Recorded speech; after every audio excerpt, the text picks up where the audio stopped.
This podcast is proud to be part of the TalkSport Fan Network. TalkSport. Powered by fans. At Great Wolf Lodge, there's adventure for the whole family. You and your pack can splash away in the indoor water park where it's always 84 degrees.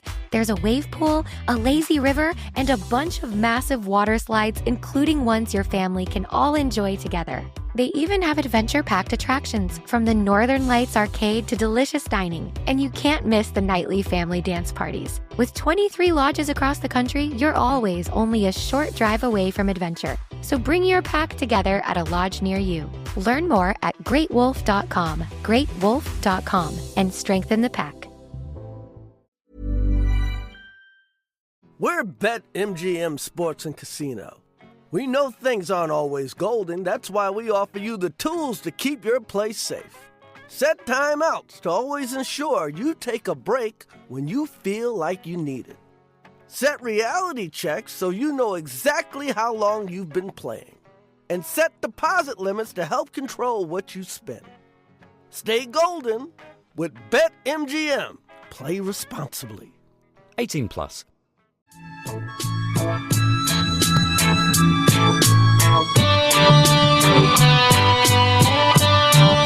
Good evening, everyone, and welcome once again to the Tilton Talk Show, sponsored by AMG Logistics. It's great to be back, and tonight I'm joined by Mr. Fitzer Craig Courtney.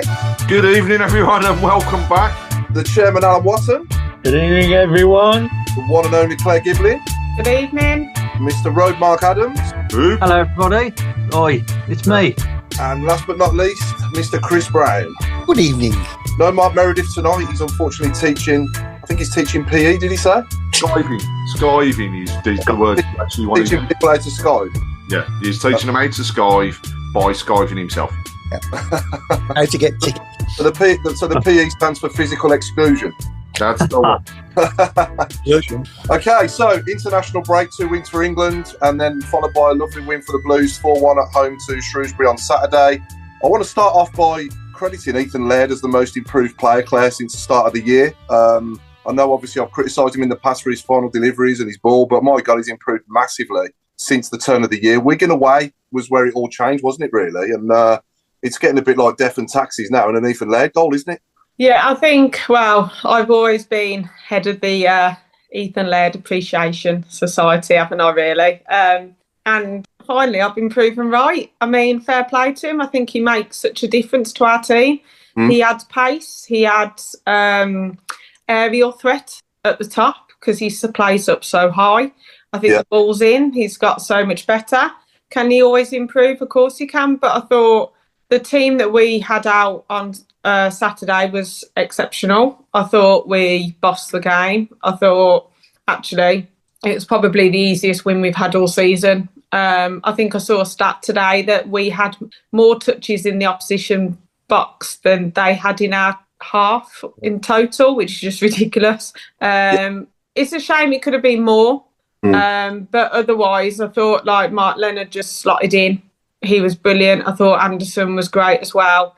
Ben Davies scoring his first goal for us as well, fair play. And it's great to see Alfie May on the score sheet. I think the run-in now is going to be brilliant with him. I generally think we'll see him score a few goals. I think Jay's a bit off at the moment, not quite sure, but obviously he was injured, wasn't he, with the under-21, so hopefully he's okay. But I had a lovely weekend. I had my little hen do, my Blues hen do, so just want to say thank you to everyone that organised and came down, and yeah, it's great. And I got my Duke mug, so I'm happy. Yeah, started off in the Roost, I believe, yeah? Started off in the Roost. Just want to say thank you to like Lindsay, Helena and Amanda. Me and my friend Mel, I'm getting married in July and she's getting married in August, and we thought we'll have a joint Blues hen because we basically live at the Blues, so it was great. So thank you to the Roost and everybody else. So if you did see me with a veil on, that won't be what I'll be wearing again.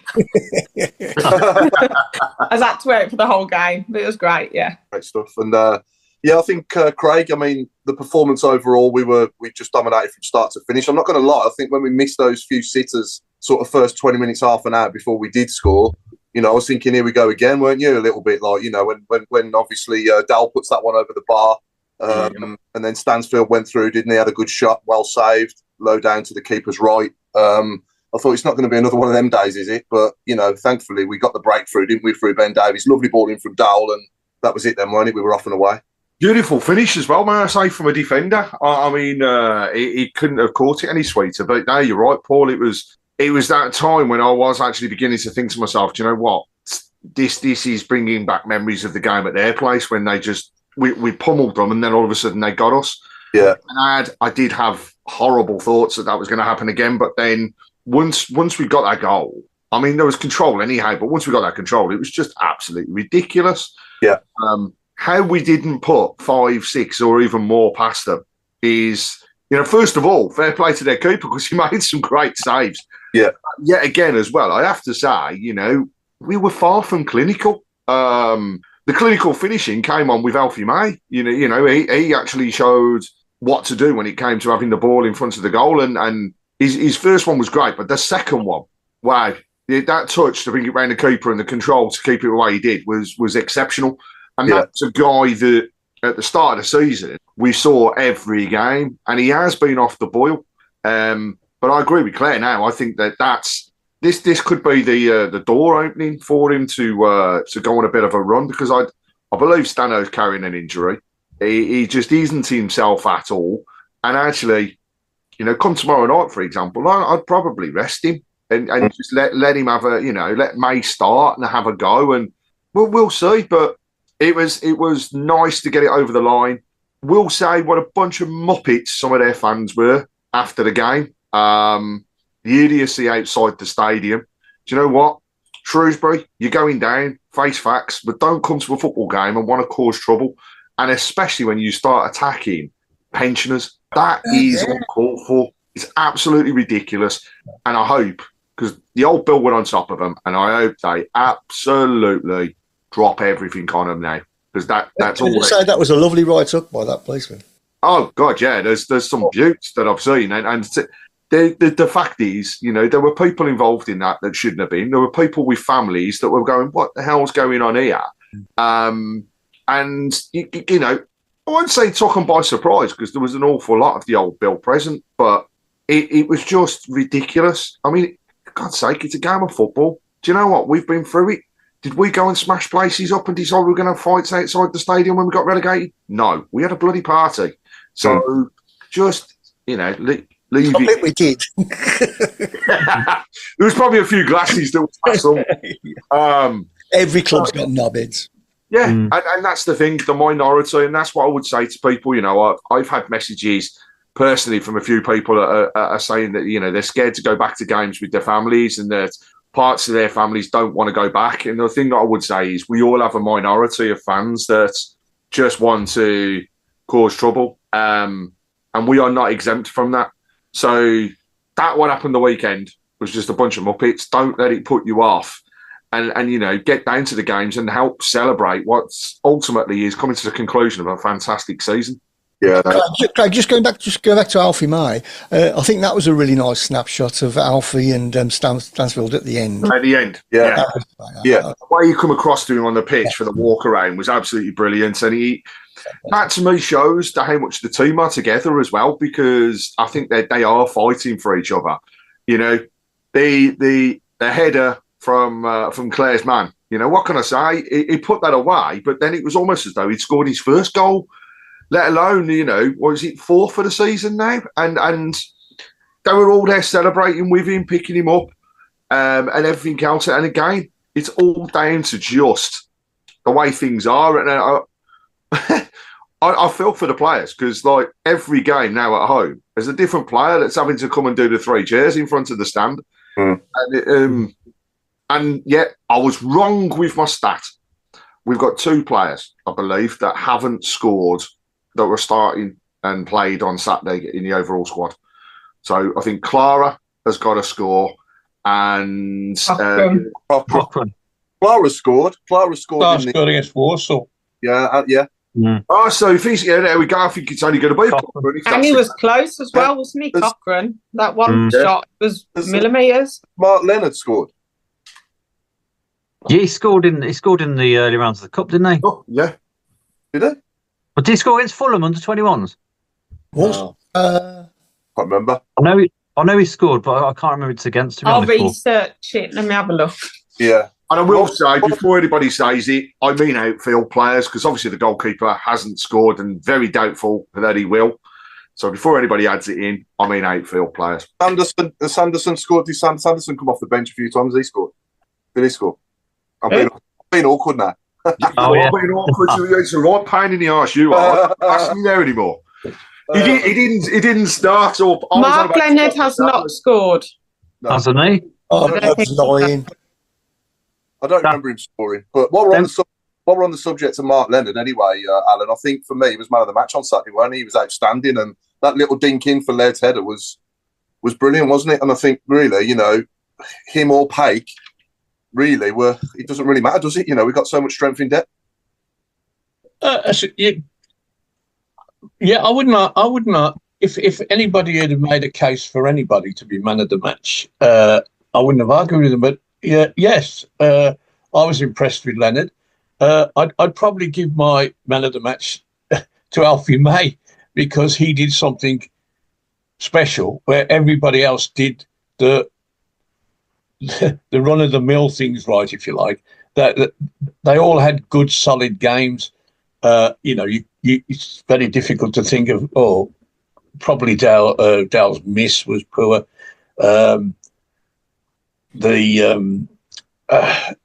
Anderson's run that fullback ragged, but should have scored when he got cleared of him with the volley.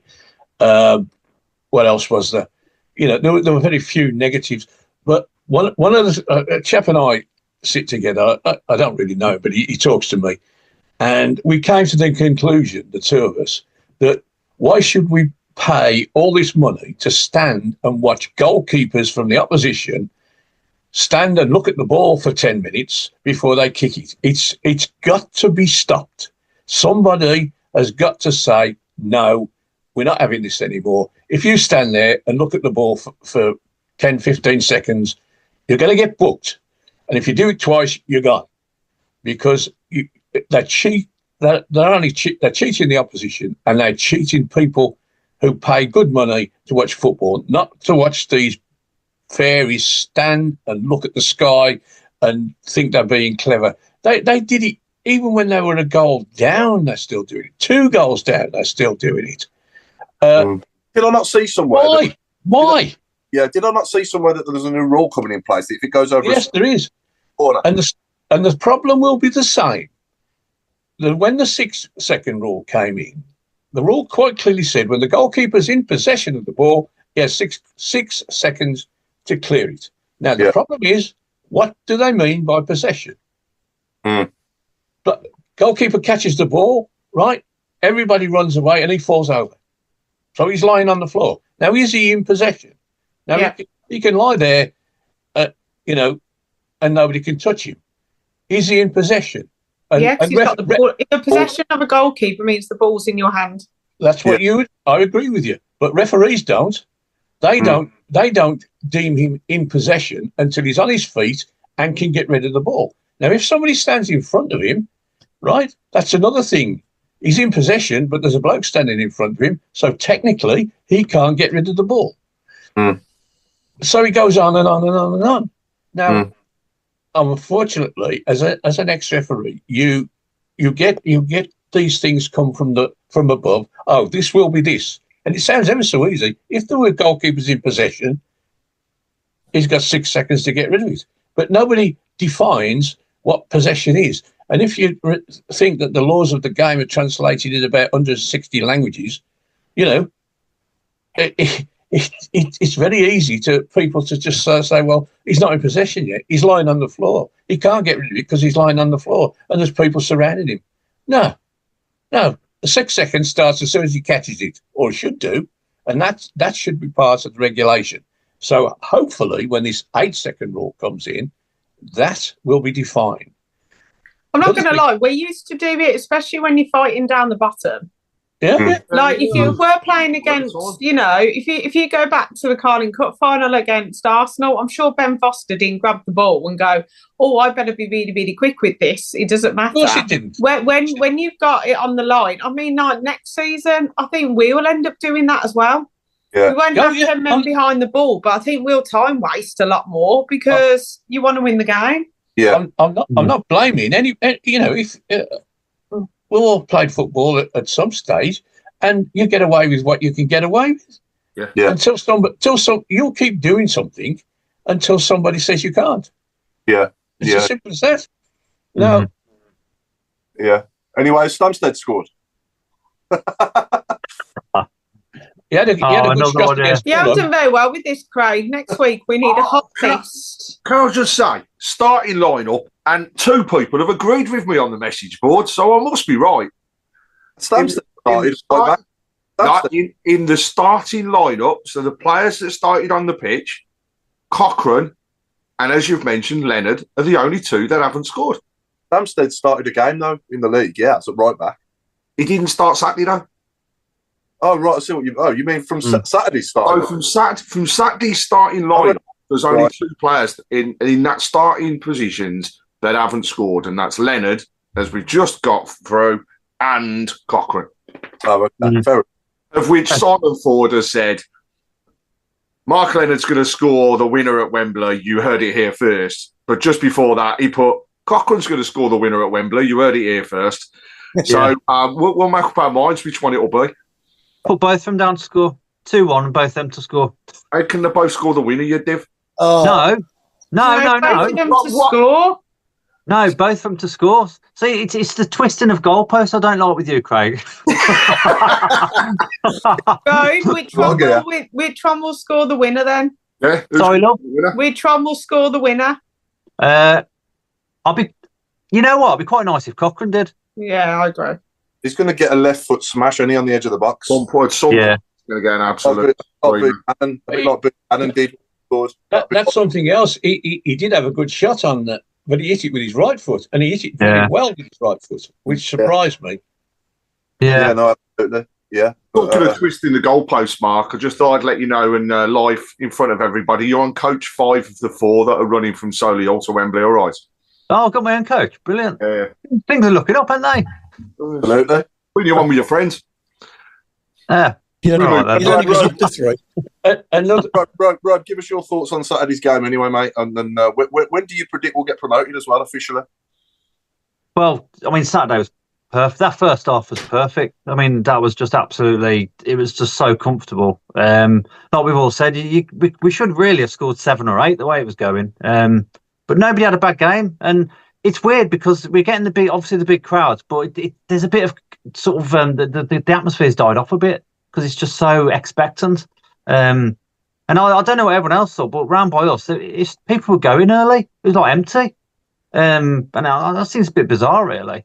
But you know, we're going to win the league, no doubt. We're heading towards single figures now, and we're going to win it a canter, really. I think Williamson looked a bit sharper than he has been in recent weeks. I think he's lost a bit of his sluggishness. He's slowly coming back into form a little bit. It's nice. Had a penalty. Sorry. Definitely a foul on him, wasn't it? First half, absolutely. Absolutely. And Clara as well was like WWF move in the penalty box. Yeah, that's it. It was. I mean, it's nice that we're in a position now. You can see sort of wrapping up in cotton wool a little bit. Maybe is sort of keeping one eye on Wembley and all the.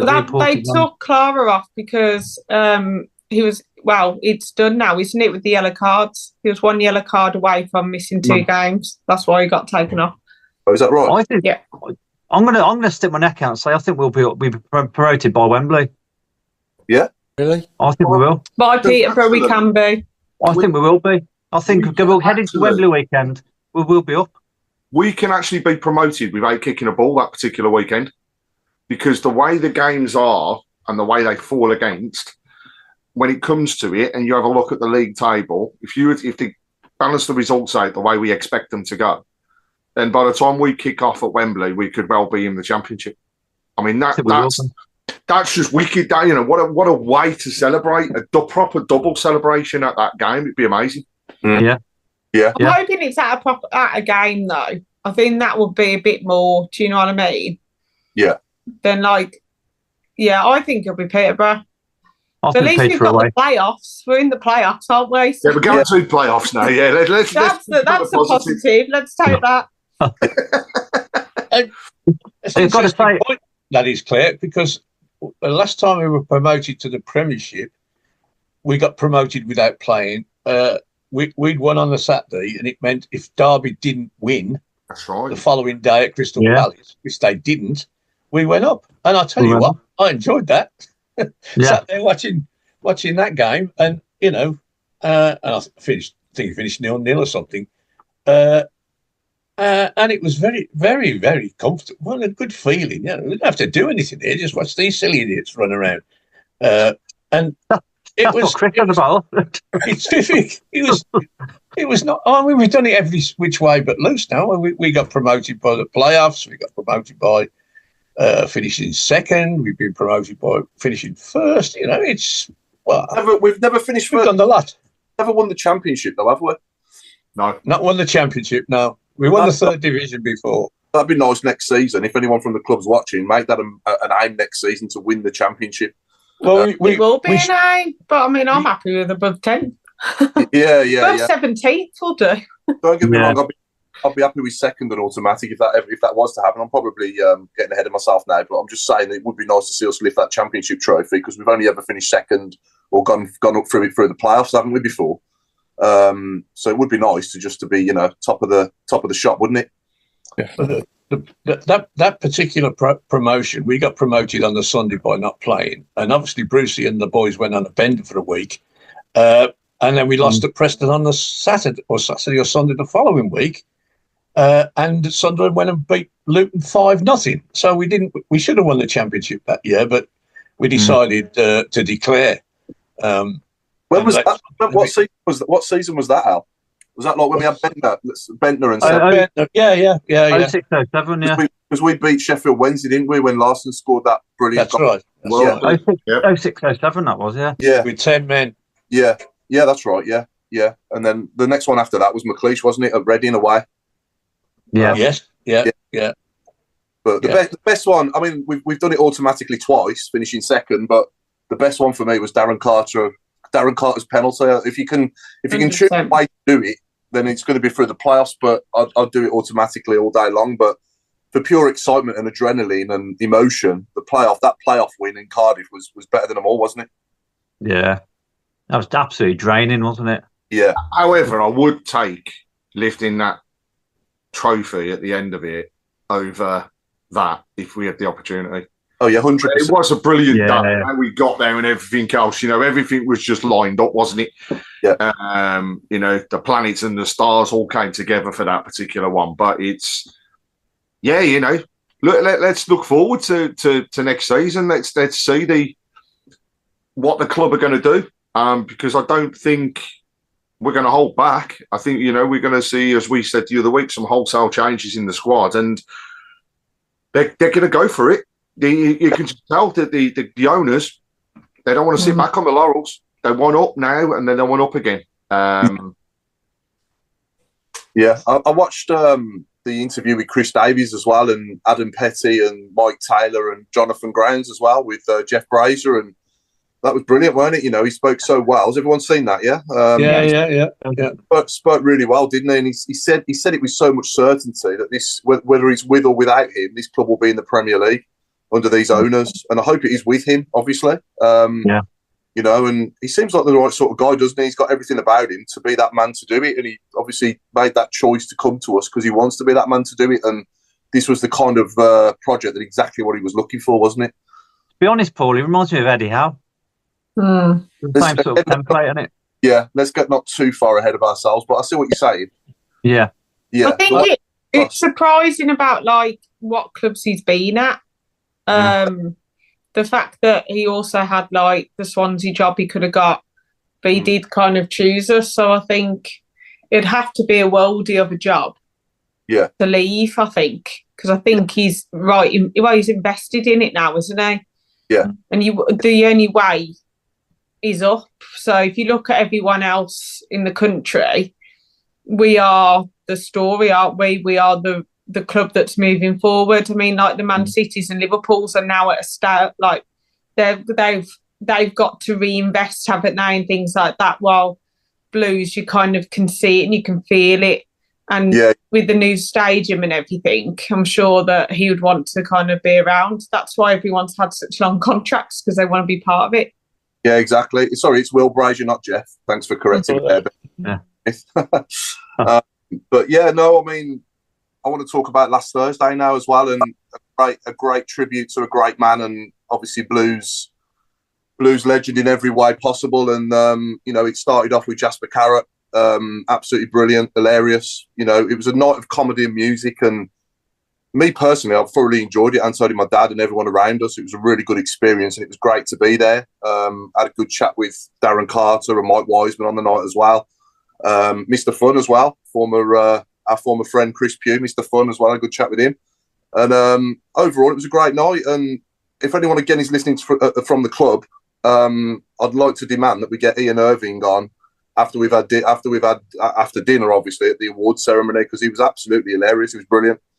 So if we can get Ian Irving at the end of season awards, I think he'd go down the storm, especially after promotion. But overall, I think the choice of music was good. Mainly, it all depends on taste, doesn't it? Music's all about taste. But the lead singer of Ocean Colour Scene was really good. He stood up with guitar and had a good sing, which was good. And then we also got Graham Souness talking about his time in Italy with Trevor as well, which was great. He spoke about, because they live literally the opposite door to each other in their apartments in Italy as well, and they got on like a house on fire and did do ever since. So it was nice to hear some of those stories. And then again, after Graham Souness, we had Toya Wilcox as well. Not going to lie, I've never heard of Toya Wilcox before. No, Wow, that's a mystery. I know. That's good, Chris. That's good. I've been waiting for that all night. And then we had Strictly ABBA. I was strictly got to the toilet at that point. And then after Strictly ABBA came on Ian Irving, and oh my God, he was having me in tears, man. He was brilliant. So if you've not seen it, I think our friends at BlueTube have actually put it on YouTube. Yeah, it is. Yeah. Anyone that's not seen it, do watch it, and I do highly recommend that you watch Ian Irving, because he was brilliant. And then we had Tony Hadley on as well from Spandau Ballet, which was good. That's true. And then the show was ended by Bobby Davro. Didn't end in gold, no. Didn't end in gold, no. Ended with Bobby Davro. Did Davro make a good impression? Of who? His impression. I've never found him funny. No, me and Chris are funny. Stop trying to join in. Stop ruining it for us. All right, carry on. The only person I haven't mentioned, that was on as well, is Alistair McGowan, the impressionist. He was really good as well. And he did a great impression of Robbie Savage as well. Did he? Yeah. He is a good impressionist, yeah. Yeah, he's very good. He was very good. So one of Carrot's closest friends, I think, as well. Yeah. It was just great sitting there, not having a clue who was going to come on. And it was like just something that I've never experienced before. Usually when you go to events like that, you know what to expect, don't you? You know what you're going to be seeing.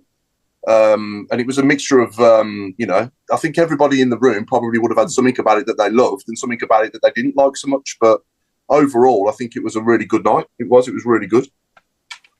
So, and I'm glad I went, and so is my dad as well. We both really enjoyed it. Brilliant. So, yeah. Fitting tribute then.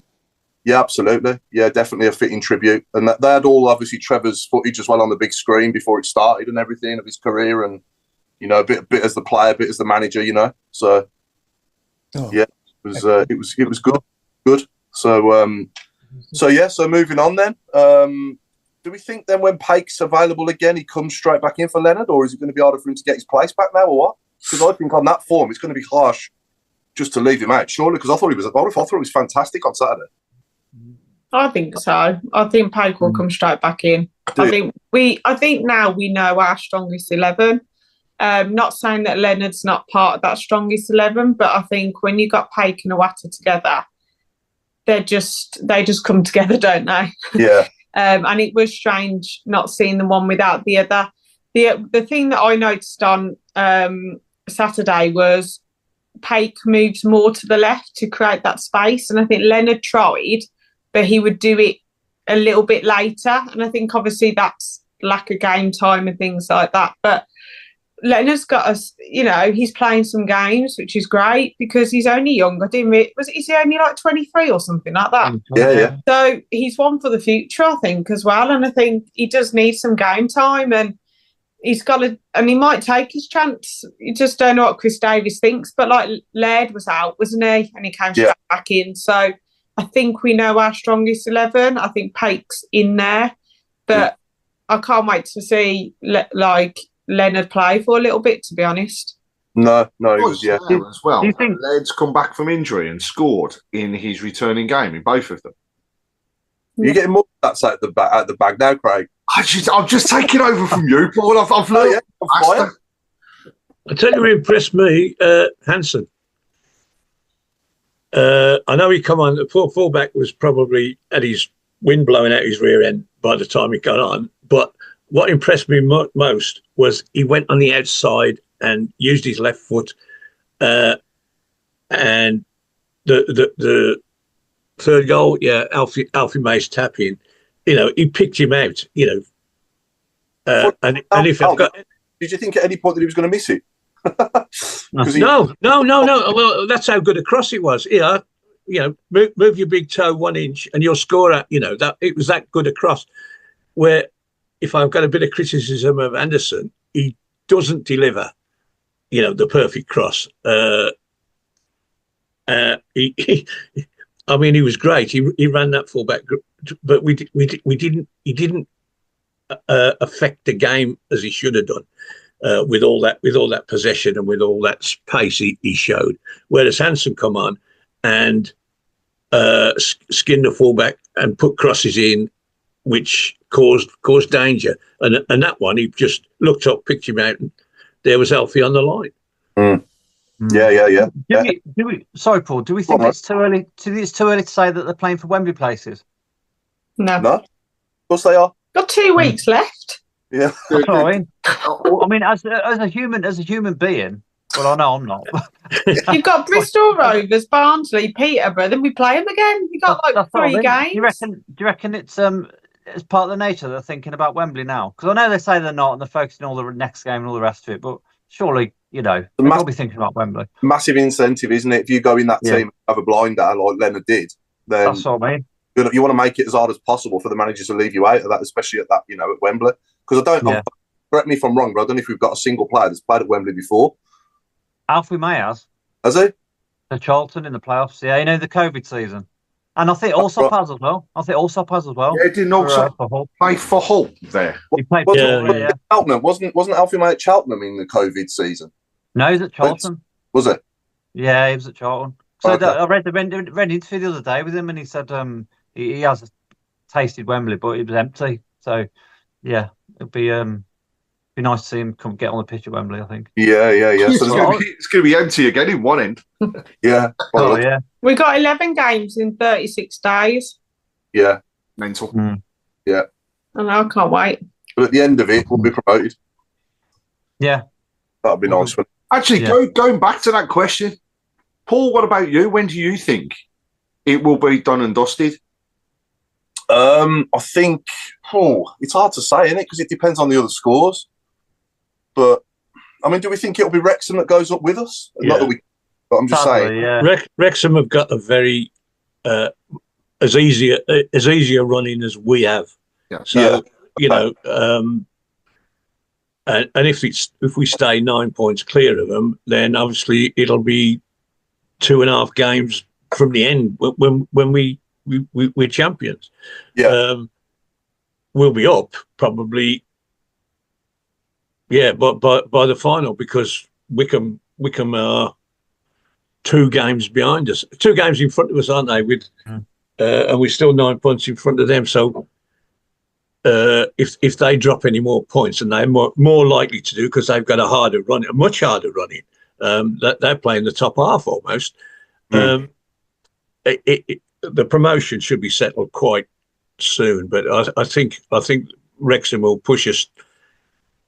If we stay, we need it depends. If we don't stay 9 points clear, obviously it could go to the last game. But I think that trophy will be presented to us against Mansfield, the last home game.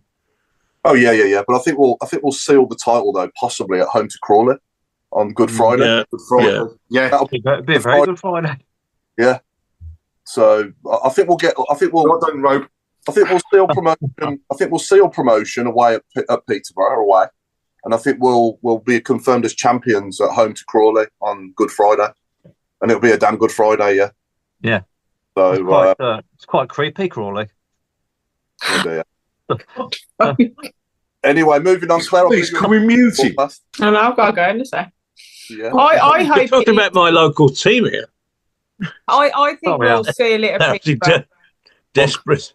Go on, Claire. Sorry. I think we'll seal it at Peterborough, and I hope he puts out like a second team against Peterborough. Yeah. I think going to Wembley.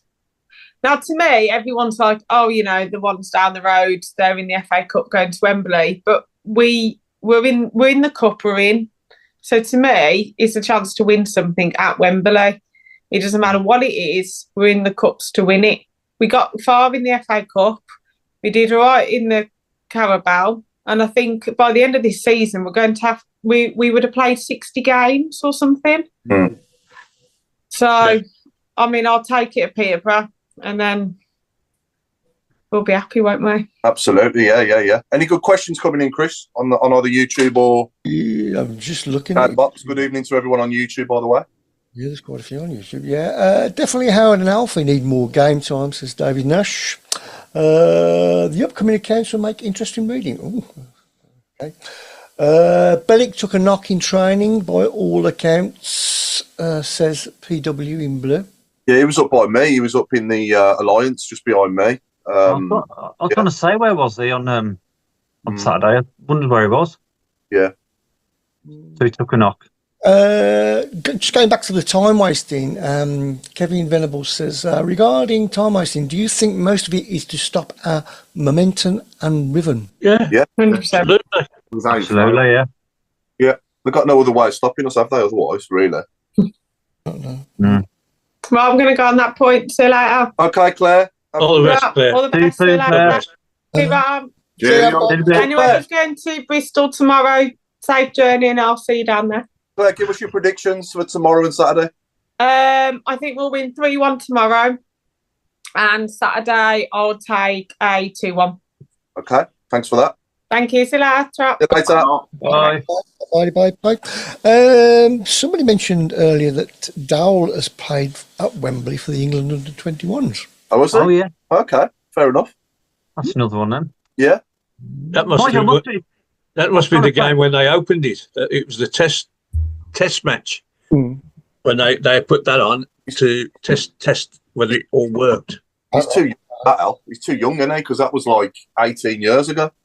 Is it? Is it long as? Oh yeah, of course. Yeah. He'd have been a toddler, wouldn't he?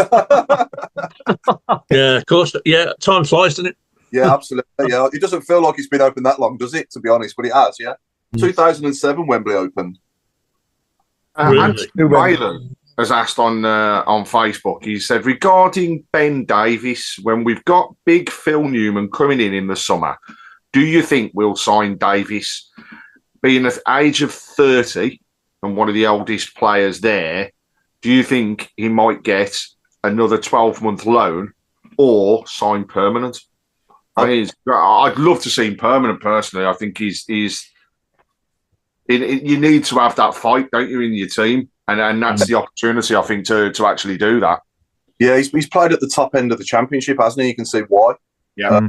Leaps and bounds above him, and Clara are just leaps and bounds above anybody, aren't they, in that position in this division? And I'm not just saying that because I'm biased. Obviously, we've watched a lot of other teams, and don't get me wrong, there is other good centre backs in this division, but they're just another level, aren't they? You know. And can we just say as well, Ryan Allsop? Oh my God, why is that guy not playing outfield? I mean, there was the one opportunity in the first half of the game when he just levered the ball straight down, and we literally just missed. But his delivery is incredible. I tell you, I'd love to see him playing on a wing. See if he can put the ball in like that. Do you know what I mean? He'd be absolutely ace. Yeah. But, I mean, we'll talk about goalkeepers. I think we'll see him next season. Yeah, 100%. I think we'll see somebody else. Peacock Farrell for me will not be number 2 next season. I actually think we might make a signing in terms of the goalkeeper side of things that's going to give some more and probably stronger competition to Allsop. Yeah. They've identified areas already. That's a very, very good question. If you let's assume that we're going to sign another goalkeeper. Do we sign a goalkeeper to be number 2, or do we sign a goalkeeper who's actually better, possibly, than Allsop? Because what's the point? If you're going to spend money on a goalkeeper, you might as well spend money on somebody who's better than you've got, rather than somebody to deliberately be number 2. Now, we ironically, we did that with Ruddy and what's his name? The Filipino. Yeah, Edrich. Edrich. And Ruddy became the number 1. We didn't sign him as a number 1. We signed him bought him as a number 2. But, as things turned out, he became the number 1, and justifiably so. And the other lad got lost in the system, really. That's a laugh, though, Al. That's a laugh at Ruddy on that Newcastle bus. You know what I mean? Just celebrate. I'm thinking... No, he's partying away as though he's won the thing with him, you know what I mean? He's played games. I'm thinking, God blimey, your life's gone on the up, hasn't it? Jesus Christ, in the last 12 months. But saying that, how annoying is it, though? I mean, I absolutely love seeing Newcastle win that trophy, don't get me wrong. But how annoying is it that we, that should have been us as well after we won it? We should have had a break. Yeah, it's a bugbear. That'll always stain it a little bit. That we got nothing, did we? We had that little damp squib at the ground, didn't we? And it was just I didn't bother going to that, did you? I went to it, and if I remember, it's about 3,500. Yeah, it's tiny, and then in the main stand. That's it, and it was peeing down the rain. Had like I think UB40 might have been on, and Obafemi Martins had a big fur coat. That's about it. That's the only highlights from it. Yeah, they should have done the bus tour around town and that. It's just like... Yeah. So we're talking about the games coming up, and Claire's just mentioned that she thinks Blues will get the promotion and signed and sealed at Peterborough. Well, the club have released the ticketing details now. So there's 2,358 tickets. 2,346 of those are standard reserved seats. Priced at £25, most expensive. So well done, Peterborough, especially ahead of a final for that one. In fact, under 14s, £3, under 18s, £9. I mean, that's superb on their behalf. They even do an under 24s. I mean, come on, they're going a bit far. But ticket sales going online tomorrow morning at 10 a.m. for Platinum Plus, Platinum and Gold members. Silver, Bronze and Club Class will be from Wednesday at 10 o'clock. If it gets to it, season ticket holders, Thursday from 10 a.m. So well done to all that have been involved with that ticketing, because I think that's really good on their behalf. But I will say, I think an average gate of about 9,500 with away supporters at Peterborough. It would have been nice to get a few more tickets, and they would have, without fail, sold them. Last time we were there, we had 4,500. We filled that stand. I couldn't get one, and I had to go and sit with the Peterborough people. I remember it well. We got beat 3-0. We were shocking. Yeah. But, Yo, UK! At BetMGM, we give our players sports betting entertainment like nobody's business. Football, horse racing, darts, boxing, tennis, golf, NFL, NBA. You name it, we got it. Offers? You know it. Bet £10 and get £40 in free bets. BetMGM, it's showtime. New customers only. Exclusions apply. 18 plus. Please gamble responsibly. What makes a great pair of glasses? At Warby Parker, it's all the invisible extras without the extra cost. Their designer quality frames start at $95, including prescription lenses, plus scratch-resistant, smudge-resistant, and anti-reflective coatings, and UV protection, and free adjustments for life. To find your next pair of glasses, sunglasses, or contact lenses, or to find the Warby Parker store nearest you, head over to warbyparker.com. That's warbyparker.com. why do people not want to make any money? This is lunacy. No. If you're only going to get 9,000 in and the ground holds 15 or 20, I'll sell the rest of the blooming seats. You know, I know there's a security bit and all that business, and the coppers do this and coppers do that, but maximise your sales, surely. Well, I was amazed on Saturday that how many Shrewsbury fans were there. And I know they misbehaved, but fair play to them for taking up all their seats. They didn't have to, did they? I'm surprised. No. Just going back on the goalkeeper, good point from Jason Hughes. Good evening, Jason, by the way. Hope you're well, mate. Always buy to improve what you have if you really want to succeed. Yeah. Right, yeah. So, I mean, Allsop next season, you know, will he be sweating over his jersey? I don't know. Whether he'll be guaranteed number one, depending on who we sign. I mean, like I say, Paul, I mean, Peacock Farrell, I don't think he's got a future. I don't think he'll be gone, won't he? I mean, It's a shame because on paper, he did look a decent signing, didn't he? Yeah. On paper, but just hasn't worked out now. What we've got to remember is it's not just goalkeeper, but every single position that's in our squad has to be, in theory, up for grabs. You know, pre-season is that opportunity to go out and shine. That's when normally the youngsters get seen and they know what's going to happen with them guys. But we go to a bigger squad, don't we, and a bigger bench and everything next season. So all of these things, when you're factoring in, you know, you probably look,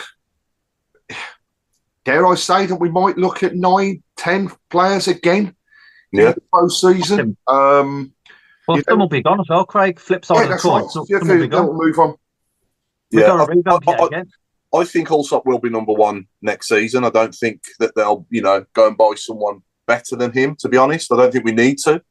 Don't get me wrong, it is a high level, but you can see with a goalkeeper, can't you, whether they're any good or not at any level. And I think you've got to get a footballing goalkeeper as well, because that's the core of the team now, isn't it? If you look at the way that it is, it's goalkeeper out there straight away, and we don't need anymore to be playing the ball across our goal mouth to open up an opportunity, because he is just spotting them so quick.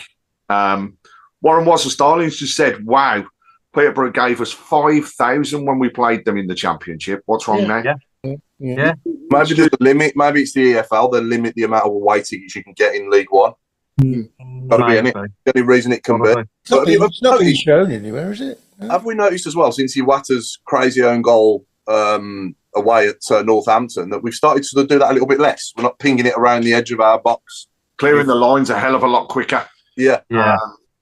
And the one thing I noticed about Saturday, actually, we normally see that cross-field ball quite a few times across the defence. That stopped. It was always into the middle and then into the centre of midfield. But then that shows how well our players are at creating the space. Because there were times when you'd have sworn that Shrewsbury only had 8 players on the field. We just literally passed it around them. Yeah. Now, somebody mentioned Williamson's form earlier. Do we think he'll come with us into the Championship? Yeah, I think he will. I think he will. He might be better next season. I think he will. He'll get more time and space on the ball at that level. And I think he will do well for us at that level. I think, to be honest, we were getting shadows of the player that we saw at the start of the season, weren't we, on Saturday? I thought he had a good game. Yeah. Like we said, he's lost that sluggishness, hasn't he? He's looking a bit sharper. How many times in his life has he played close to 60 games? Probably never. Probably more, 35 probably. Where did he come from? Holland? Iceland. Well, he's Iceland. I know he's Icelandic. He came from Go Ahead Eagles, weren't he? Go Ahead Eagles. Yeah. Well, their first division only play 36, 37, 38 games or whatever, same as ours. And, one cup competition. Yeah. It's nothing. You're on the beach by January if you played here. At the weekend as well. 50 games in charge of Blues already for Davies. Wow. Yeah. It's flown by. It'll be nice, to be honest, Craig. It'll be nice not having the early cup games next year. It'll be nice having lesser games. We won't be in the, let's win this cup at Wembley and never be in, dare I say, never be in it again, because go out with a bang. Oh, my favourite subject has just come up on YouTube. Should we move the away supporters for next season? Go! Move them where, though? Exactly. I'm in a Thai place opposite. Philip Park. I'm trying to But they used to. Have we ever had them anywhere? Oh, they used to be in the paddock, didn't they? They've been in the Tilton. They've been in half the Cop. Yeah, but the visitors' car park and coach park, it's all designed so they can get in and out without crossing swords with the home people. And I suppose you could march them through to the other end of the Gilmedic stand, or put them on the Olympic whatever. But they're not going to come out of there. No, and we're talking 4 or 5 years of a problem, which will be solved in 5 years. They'll be given a massive, 5,000 area somewhere in the corner probably, and it won't be a problem anymore. Well away from our people. I think they possibly will have looked at it, and we know that discussions have taken place in the past around the logistics of moving the away fans. The only place can go to is the main stand, but then they've just opened the fan park, so that wipes it out completely. I could fence it off. But I think it would be right. I would much prefer to have home fans behind both goals. Yeah. But then you look at the games that we've been to this season, and that actually hasn't happened very often in any of the games that we've played against, because we've generally been behind the goal for the away fans. Yeah, the only place I can think we haven't is Wrexham, isn't it? We was on the side there, weren't we? Yeah. I mean, while we're on the subject of tickets and all the rest of it, we were saying earlier in our group chat, don't you think in some ways it could be like our first season in the Prem? Because the amount of season tickets we're going to sell next season. Do you think the season ticket sales will go up much from where we are this season? I think about 25, I reckon. Well, you can't. We've got to have 25. I know you have to have a certain amount, but it'll be to the limit, to the limit sort of thing. Are we not at that limit now? I don't know. I think it's about 21. You could technically have. Do we think the price will go up much? It's got to go. I think we'll see a bit of a sting in the pocket this time around. But you know what? I wouldn't begrudge paying it. It's let's face it. Over the past few seasons, we haven't seen price hikes. Yeah, everything has gone up. So if we see 15, 20%, it wouldn't surprise me. But I'll still pay it. Got to stop medium though, Craig, because we can't be pricing out our diehard fans. We've got to be sensible, haven't we? Yeah. I think if you put it's a worst case scenario, as I just said, if you put 20% on top of the average cost, then the maximum people are going to see an increase of is about £70, £75. So, whilst that seems a lot, we are going to Championship football. We are paying to see a better standard of football, and let's not forget as well, we've got to have the income because the financial fair play kicks in again. So, and you discount this season, but we've still got the season we were relegated. So there's, still ways to bring in the extra money and stuff like that and the revenue. But I do think we'll see a jump. Like you say, Paul, I hope it's not massively, massively overpriced, but I would not be surprised one little bit to see, between 15 and 20%. That's the average that you've seen at most other clubs. But I mean, Sheffield Wednesday, oh my God, their price is ridiculous. Oh, that's ridiculous, that is. And Coventry. Coventry as well. Yeah. No, it'd be interesting to see, but for me, on the field is where I'm the most excited, obviously, just to see what we do in the summer, what players we bring in. I think this will be our most. I mean, last season was an exciting window, or this season, last summer. And I think this summer is going to be even more exciting, isn't it? Because we're going to be getting an even higher calibre of player. Because most players that we signed, 12 months ago, we'd never heard of Chris Davies, had we? We're being honest. And, a lot of these players that we signed, we'd never heard of either, had we? People's thoughts on player of the season changed since we've had discussions now in the past couple of shows. Who would we vote for? Are you all still the same, or have things changed? No, I'm still the same. I've had the same player of the season since probably sort of November, December time, I'd say. And that's Alex Cochrane for me. He's been Mr. Consistent every single week. And he's only missed, obviously, a couple of games with that knock he took at Barnsley. Other than that, he's played every minute, hasn't he? In every game. Yeah. He hasn't actually been given a rest, has he? He's not been left out when he's fit. If he's fit, he plays. Exactly. Yeah.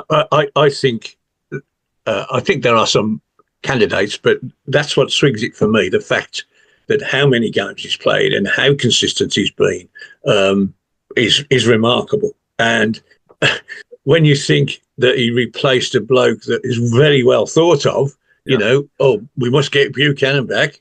Well, we haven't missed him at all. And, you know, the fact that he has, I would say put him in his place, but you know what I mean, kept him out the side is you know, a recommendation on its own. You've got to be a good player to do that, I think. Yeah. And he has been that. Very good. I would argue if Clara got it or Stansfield or Iwata for me is Iwata, yeah. There's so many candidates, aren't there? Some of them you can't argue with. And if Allsop's another one. Allsop, yeah. But if Laird had played like this all season, I sat and had a thought about the PFA's, you know, team of the season on it, and I reckon we should have at least 6 or 7 in that. Now, Birmingham City will be lucky to get 2. Yeah. Well, yeah, I know. Allsop, Laird, Cochrane, Clara, probably Iwata, Davis as well. Iwata's definitely. Stansfield, you know. Yeah. You can go on. And there'll be some players who have probably only played 10 games. Yeah. Who will be better than the people that get in the pros lineup. Yeah, yeah. I'll still say Watter's goal in the FA Cup was the goal of the round.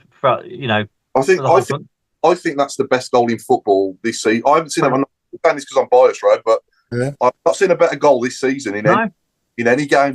Not a better strike. I think fans all over the place will be talking about it up and neutrals. I'll be all remember it. Well, you tell me a better goal than that this season scored by anybody else. I can't think of one.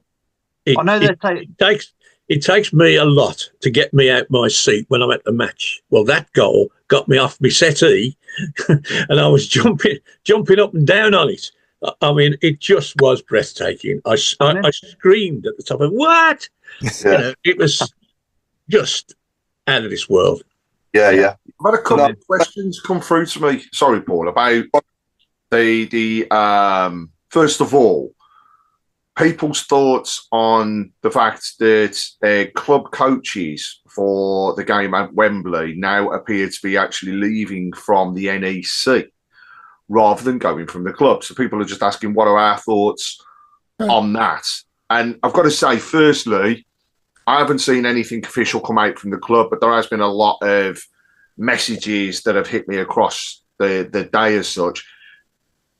Personally, I think if that is the case, then it gives more of an opportunity for people to park cars up, travel from a centralised location that's closer to the motorway. It makes sense. Or the train. To get to the NEC is pretty straightforward for most people. And it's got a decent in and out route, both pre and post the game. So if that is the case, and I say if, because like I say, not seeing anything official, but if that is the case, I think it's a good idea.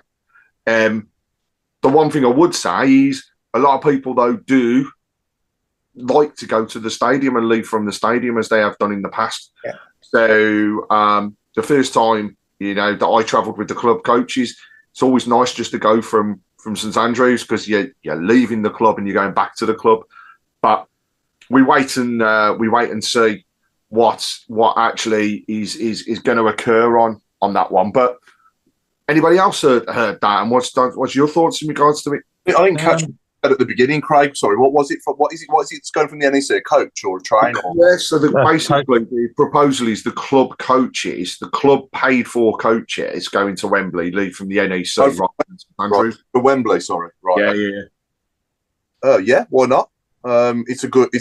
I mean, it's obviously they've got loads and loads of parking spaces organised with the NEC. You couldn't just rock up there and park, could you? It'd have to be obviously pre-organised and everything. But if it is, which I've no doubt it would be, then yeah, why not? And you're jumping straight on the M42, then, ain't you? And down the M40. And the M40, which is the route that everybody is ultimately taking as well. Yeah. On the day. It's practical. Sorry, Craig. It's practical, but like you say, the traditionalist among some people say, "Yeah, I'd rather go from Blues because it's like cup final day." You know what I mean?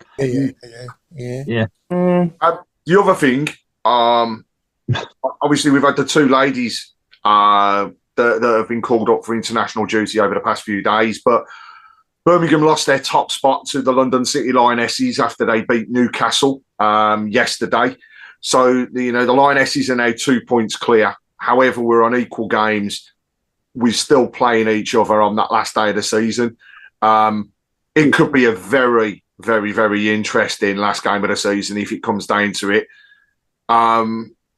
Obviously, everybody wants to see the results turn around, but in theory now it's in our hands, because if we win every single one of our games, we go up. It's going to be tough. It's going to be very tough. We've got Newcastle ourselves. We've got a Durham side that spanked Portsmouth for 6 at the weekend still to play as well. So there's going to be some really tough games. But look, we want to get as many people as possible down to St Andrews at Naya Park. Easter Sunday, I know it's tough. I know families will be celebrating, but Easter Sunday is our next game. If you can make it down, let us know. We can try and sort some tickets out for people, get the families down there. Be a nice little celebration day, hopefully, down there for the ladies' game. And then that last game of the season, if it comes to it, I said it last time, but I'd love nothing more than to be able to fill St Andrews. I don't see a reason why we couldn't. Just get people down there to support the ladies and get it over the line. And wow, to go into the players' celebrations on that evening. What a night that could be, to carry the Virtue Trophy potentially, the League Trophy for the men, and then potentially the League Trophy for the women.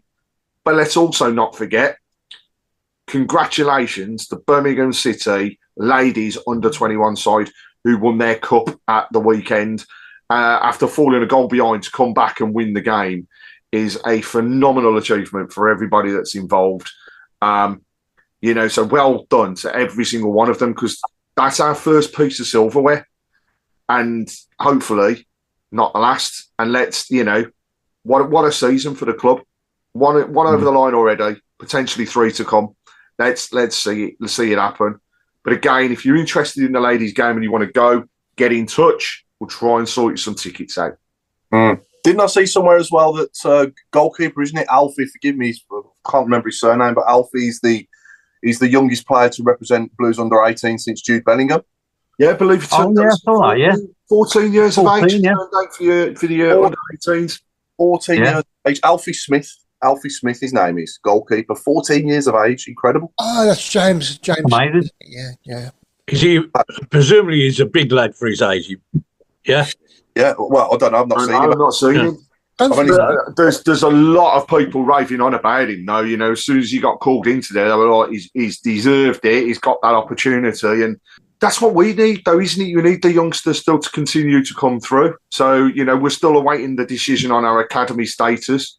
But these sorts of things, these types of players making that jump, is only a bonus for us as we go into those particular stages. Yeah, absolutely. Chris, have we got any other comments first and foremost? I'm conscious we haven't read out many comments on the shape boxes. And then have we got a Whooo and a Barnets as well to come on to? Going back to Alfie, it's James' son, isn't it? Our former sponsor. Oh, okay. Yeah. Wow. Big. I don't think he's that big, I don't think he's that big, no. I don't think he's that tall. You don't have to be nowadays, do you, really, to be, some of the best goalkeepers. I mean, Pickford isn't that big, is he? Isn't that tall? Really? Benno weren't big, was he? No. That's right. Apparently about 40 coaches are leaving the Blues. There we go. Okay, yeah. Fabian Barthez as well. He weren't that tall, was he? Anyway, I've only got 10 minutes. Was a comment regarding the ticket prices for the awards. Do we think £180 a lot of money? Gone up by 30 quid on last year, hasn't it? Yeah, it's gone up on last year, and I think again we come back to the fact that nothing's cheaper. It is an awful lot of money, especially when let's face it. There's a lot of people that want to go this year. I think they'll sell it no matter what. It will be sold out. But what it does do is for those people that would love to take their families, it does price people out of going to opportunities like that. So I do wish that at times it was thought of from a family perspective. We are a family club. We advertise ourselves as a family club, but for these types of events, and in fact, you take the Chris Davis event as well that happened at St Andrews the other week, exactly the same thing. It was one flat price, and it was a flat price that it didn't matter whether you were 7, 8 or 78, you paid the same price. Now that doesn't happen everywhere else. You know, you go anywhere, go to the ground and watch the game. There's a kid's price, there's a pensioner's price, and then there's the intermediate one.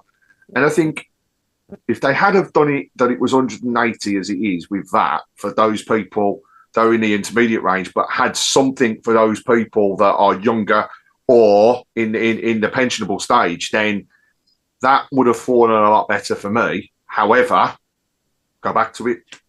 There won't be a seat to be had. No, but in years gone by, we've gone to the after party as well, haven't we? And what do they want for that now? 300 quid plus that to do that as well? Yeah, I mean, there's been the changes not only to the pricing but the structure. Yeah, so you're right, Paul. It's like, you know, the 180 is your basic package. That is your turn up for a welcome drink, have a meal, and be at the Player Awards. Get a bloody season for that, nearly. Yeah, yet you know, for what I think the next level, if I remember rightly, was 300 per head based around the table. That got you an invite only to a pre-drinks reception. It got the after party, but then the rest of it was the same.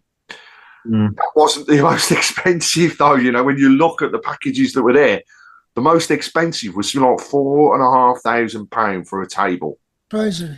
And you had players on there. How many of our normal fans that go down every week can pay that sort of money? You know? That goes back. Yeah. That goes back to my concern earlier, Chris, is that we're going to end up fighting out our diehard fans. Well, yeah, but as somebody said earlier on, you know, the revenue is not from ticket sales at the Blues. No. These are the sort of things, you know, that where they get the revenue from. But so that's just crazy money, please. It's disappointing. It worries you about the future, doesn't it? You got to find a happy medium because we all want a full stadium as well on a match day. Yeah. You know, and you're not going to. You might not get that if well, I know so many people that would love to go to the game. They just can't. Yeah. No. So I will say thank you to Andy Boner. He has just sent through the details on the board. Oh yes. It's quite long, so I'm not going to read through it all. But basically, it was thanking people for purchasing the official coach ticket. Goes on to say about the numbers of Blue Noses that will be on the premises, and it's going to be an unforgettable day for everyone involved. They have then gone on to say, due to the large number of coaches required for the final from St Andrews at Knighthead Park, it is not operationally feasible. Club are currently in the process of identifying alternative departure locations. Whilst the club is finalising the departure site, there is a survey for people to complete. With that, it was talking about the most suitable departure point to ensure a smooth match day experience. The survey will also ask questions such as preferred mode of transport to and from the departure point, the numbers of people that are in the group, and much more. So the proposed departure venue is from the National Expression Centre, Marsden Green, Birmingham.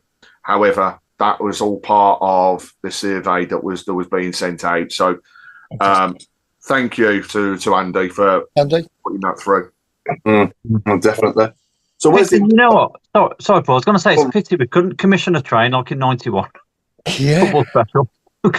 Specials. Yeah. Going back to the awards a minute, do we know where the after party is? Is it Buckingham Palace? No, James. I've heard they're going to the town hall because the council need the money, but you know, we get to go on the balcony apparently. Yeah. No, there's nothing been said actually around the after party at all. Yeah. Okay. Be interesting, wouldn't it? Indeed. But as well, you know, I am definitely hearing of a mixture of people this year that are going. And what is nice is the numbers of people that went last year, that went through that period of pain, you know, day after a relegation, getting in there. and going to an awards ceremony. It was, you know, I was there. I know, Paul, you were there. Robe, you were there. It was a killer. So I'm just glad that the people who have been and experienced it are going back, because this year is going to be a totally different vibe. Vibe, the whole lot. And what is nice as well, despite the cost, I know so many people that are taking family members and youngsters this year.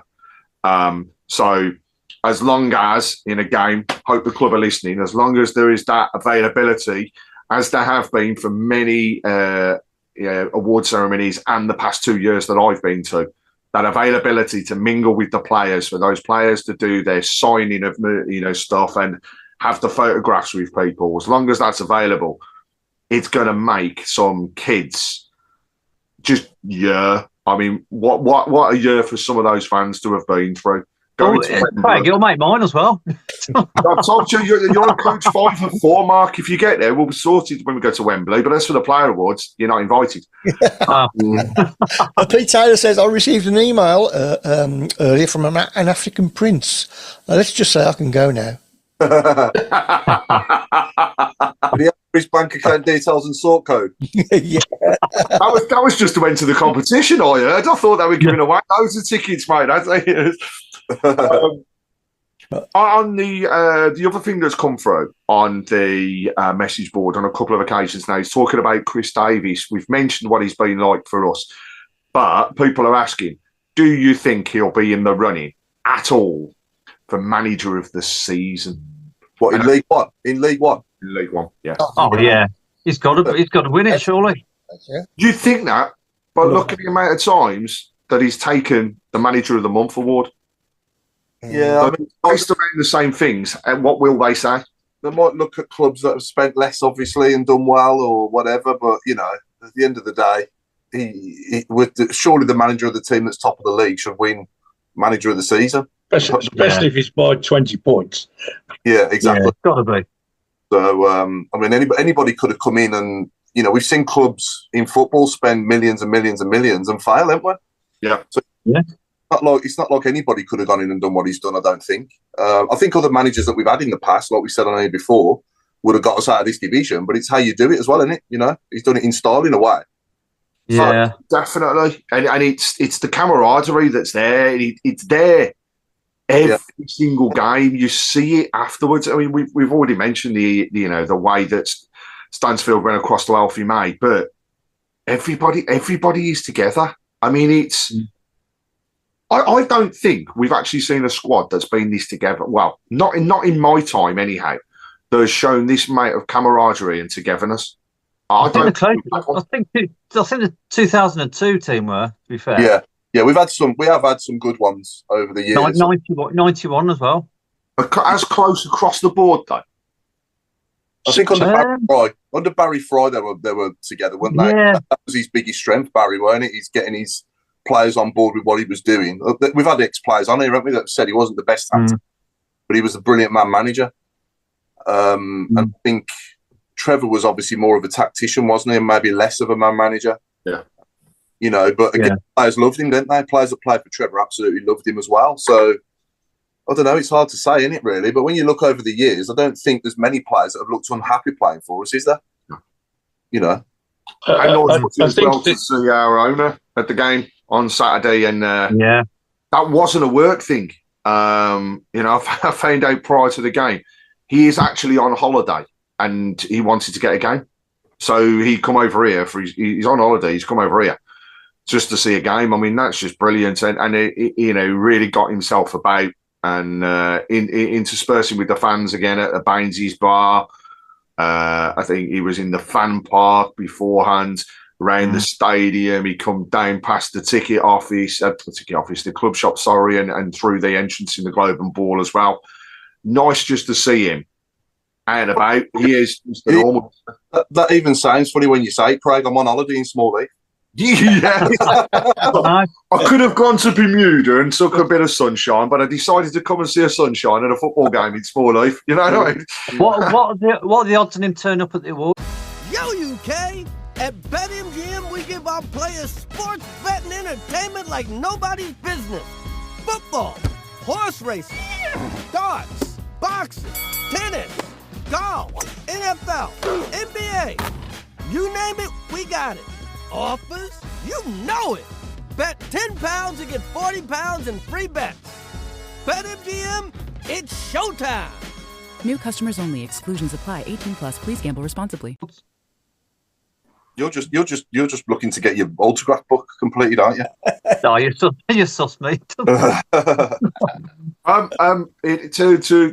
answer that, you never bloody know with these owners. Do you know what I mean? I mean, do I think he'll be there for the last game of the season at home? Absolutely. Obviously, he's going to be there at Wembley. You'd expect the full entourage. Let's face it, at Wembley. Oh, yeah. I wonder whether we'll see a few extra special guests again as well. You know, that would be interesting. I'm pretty certain you'll see Brady there. You know, there. Nice. Yeah, she might come up. Yeah. Yeah. Are you making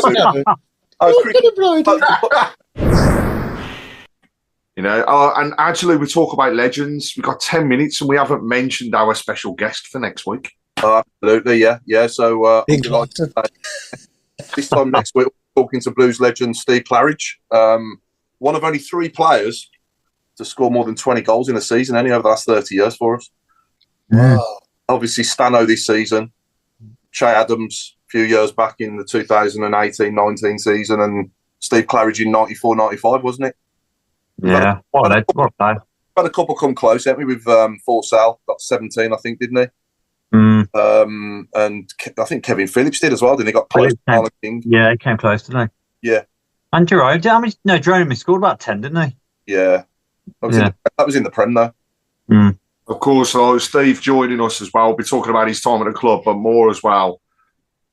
A few days before our Wembley final, and he'll be able to reminisce around that final that he played in himself as well. And that season under Barry Fry, when was the last time we did the double. So it's going to be a great show.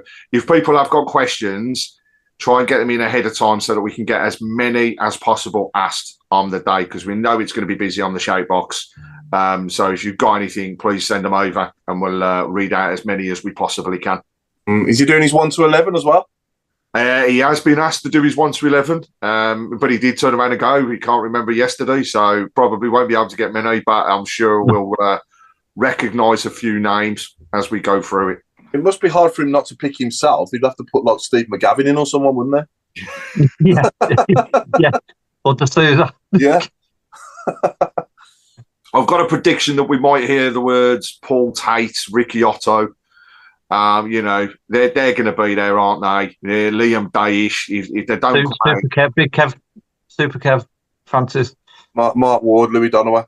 Yeah.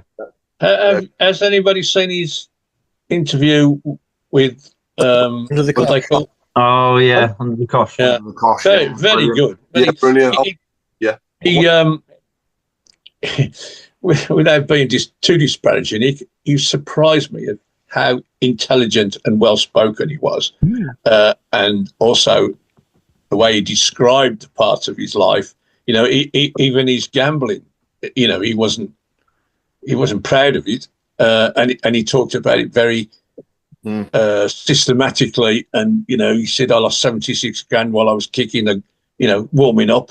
I went back to the changing room and lost 76 grand." Now, how somebody can cope with that?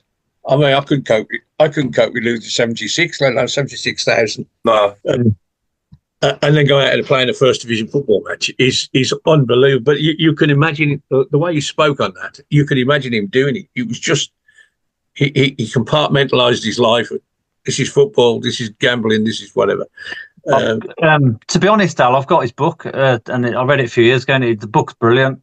You couldn't put it down. Like you say, it's just so opens your eyes to what goes on. But yeah, really good book. Messages already coming through actually about it, even ahead of it. That's Jason Hughes. A big part of my footballing life is Cleggy Claridge. Yeah, He'd managed for my local team Weymouth, as well as being a Blues legend. And Pete Taylor, I mean, God, got to sum this up. You couldn't do it any better. Cleggy was, without fail, the scruffiest footballer we've ever seen at Blues. Definitely. It's so true. Mazza said, if he turns up with his socks up I'm going to turn it off. I'll tell you what, we'll actually ask him, show us your socks, see what he does. It's actually scary to think that it's like 30 years ago that he played for us now, isn't it? Wow. I can still see him there as clear as day with playing cards as his shin pads. Yeah. His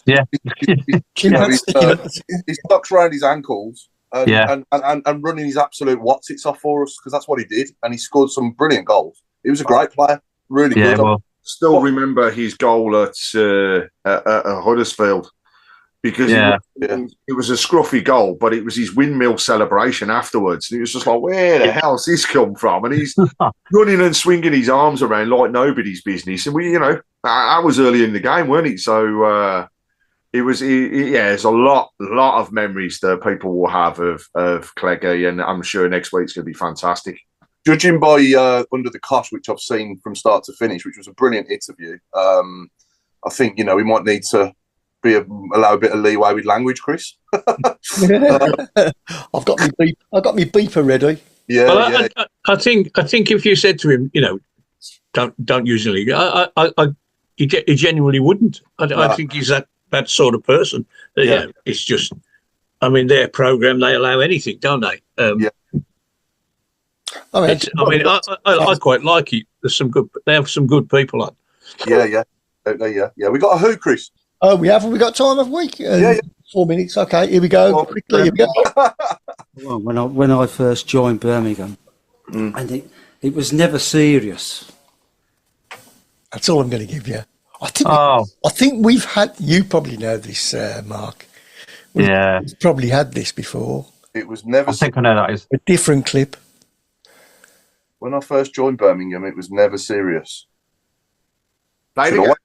I think I've got it, but play it again. Okay, it's a different bit, I think. Any pranksters? Go away. That was me asking about pranksters. Yeah, that was Paul. See, I've got Nick and Paul now. When I first joined Birmingham, and it was never serious. Oh yeah, I know that. I know exactly who it is, and he is a stone's throw away from me at this present moment. Is he? He is indeed. It's not in your wardrobe, is it? Well, no, but I could throw a stone out of my window straight into his back garden. Who are you saying it is, Mark? Really? Who are you saying it is, Mark? I'll say Summerhill. Well done. Indeed. Yeah. Summerhill. He was a good. He was a good guest. He was. He was. Yeah. He was very, very humble man. He was, and yeah. So predictions then. I'll go for a 1-0 tomorrow. I think we'll win 1-0 tomorrow night, and on Saturday I think we will win 3-0 against Barnsley. Rogue? I'm going to say 3-1 tomorrow and 2-1 on Saturday. Okay. Alan? 2-0 and 3-0. 2-0 and 3-0. That'll do me. You coming up on Saturday? I am, yes. Good stuff. But I'm checking my route before I go. Craig? I'm going to go for a 3-0 tomorrow and a 2-0 on Saturday. Okay. Chris?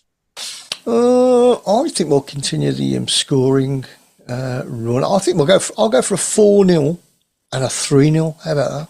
Wow. That'll do. 7 goals. That'll be nice, wouldn't it? Without any conceded. Yeah. Be nice. I don't know about you lot, but I was a bit annoyed when we conceded on Saturday. It took the gloss off it, yeah, it did. It's annoying, wasn't it? Yeah. Especially took the centre half off, and the next attack they scored. I know. Nobody touched the ball after he went off. Literally, that was all that Allsop done all day, wasn't it? Just pick the ball out of the net. He was fuming as well, wasn't he? He was absolutely living. Yeah. It's a well taken header by their player. It was a very well taken header. So and a great cross to set it up. Yeah. I think he was a little bit at fault there. Also, to be brutally honest, I don't think he moved. I think he thought it was going to go way over, and he didn't make. If he'd just made a go at it, the other guy would have been put off probably. But he didn't do anything, and the bloke popped it in, and he, as you say, he turned around and he was furious. I think he was furious with himself, to be fair. Mm-hmm. Some scores that are coming through. So Brenda is going for 1-1 tomorrow. Michael Evans has said 2-0 tomorrow, 2-1 on Saturday. Jason Hughes has said also it's going to be 1-1 against Barnsley. Ray Cornish 3-0 tomorrow and 3-0 on Saturday. Dave Twine 3-1 tomorrow, 3-0 on Saturday. So everybody's got us to the 6 points. Can somebody send me a whistle as well? I haven't got a whistle, so here we go. There we go. It's 8 o'clock. A whistle in some circumstances. So that is the end of this week's Tilton Talk Show. I've been Paul Hipkiss. Thank you everyone for watching and joining in. Please give us a follow and a like on Facebook and YouTube as well if you haven't already, and subscribe to our channel. It's good night from me. Sponsored by AMG Logistics. Did I say that? Sorry, I can't remember. But we are sponsored proudly sponsored by AMG Logistics. So it's good night from me, and it's good night from Craig Courtney. And it's a good night from me. Come on, Blues tomorrow and on Saturday. Let's keep this winning streak going. I'll hand over to the chairman of the board, Mr. Alan Watton. Everybody have a great evening. I'm going to watch a bit of football now, and God bless you all. And I'll hand over to the one and only man with the scarf, Mark Adams. Cheers, Al. Just look after the scarf. Where did you nick it from? No, it's all above board. Have you been? You've been knitting that, haven't you? You've knitted that. It's funny though, because when I saw you on Saturday, Craig, my wallet went missing after that. I had to hand it back to the police from the person you'd stole it from earlier.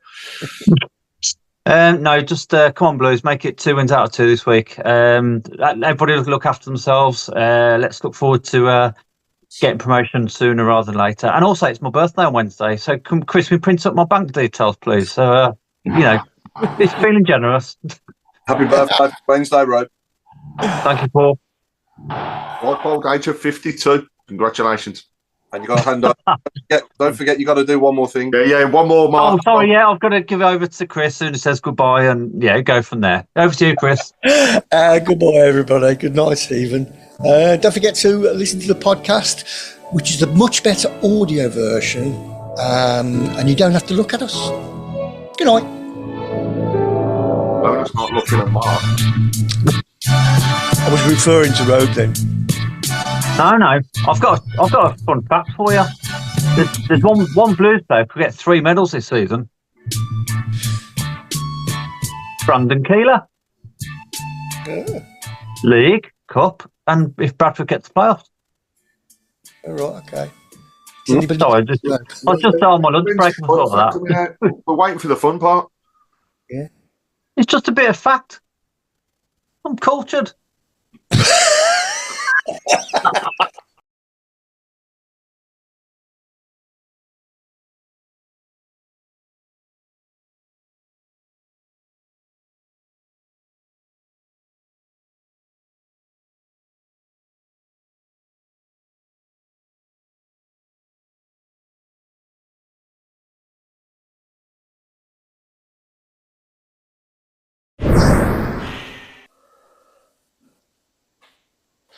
Howdy, can you hear me? I can certainly hear you, yes. Excellent, and he switches the camera on. Way! Good stuff. Just stop picking my nose as well, just in time. It's good timing that he's then, isn't he? Oh, yes. I always find it best to pick your nose before people come on. That looks like a very, very nice, tidy, made-up bed. It's because the dog's been on there, so I basically had to sort it out before the dog comes along. Obviously, a female's made that bed, not a male. That would be true, yes. Yes, I can tell, yeah. You all right, Chris? You all right? Hello. Oh, good. Oh, God, he's turned up. He has. Claire, I've got some good news. Oh. Is it to do with And that makes me nervous, Alan. You sat in Peterborough, Please, let's not go there. Yeah, we're not talking about band. I had the most horrific train journey on Saturday. It took me 7 hours to get there. What? 12 o'clock. I was sitting in a train that was on my own with nobody with anywhere. And I was told it was going to Birmingham, And it eventually did about an hour later. But I'm not going to mention it, so that's the good news. Okay. Okay. And we're banned from talking about tickets too. Anyway, I'm going to have to love and leave you all before I wet my pants. All right, back to work now. Still recording, you know, Paul, but thanks for the information. All right, I thought I'd... Yo, UK! At BetMGM, we give our players sports betting entertainment like nobody's business. Football, horse racing, darts, boxing, tennis, golf, NFL, NBA. You name it, we got it. Offers? You know it. Bet £10 and get £40 in free bets. BetMGM, it's showtime. New customers only. Exclusions apply. 18 plus. Please gamble responsibly. What makes a great pair of glasses? At Warby Parker, it's all the invisible extras without the extra cost. Their designer quality frames start at $95, including prescription lenses, plus scratch-resistant, smudge-resistant, and anti-reflective coatings, and UV protection, and free adjustments for life. To find your next pair of glasses, sunglasses, or contact lenses, or to find the Warby Parker store nearest you, head over to warbyparker.com. That's warbyparker.com. This podcast is proud to be part of the TalkSport Fan Network. TalkSport. Powered by fans.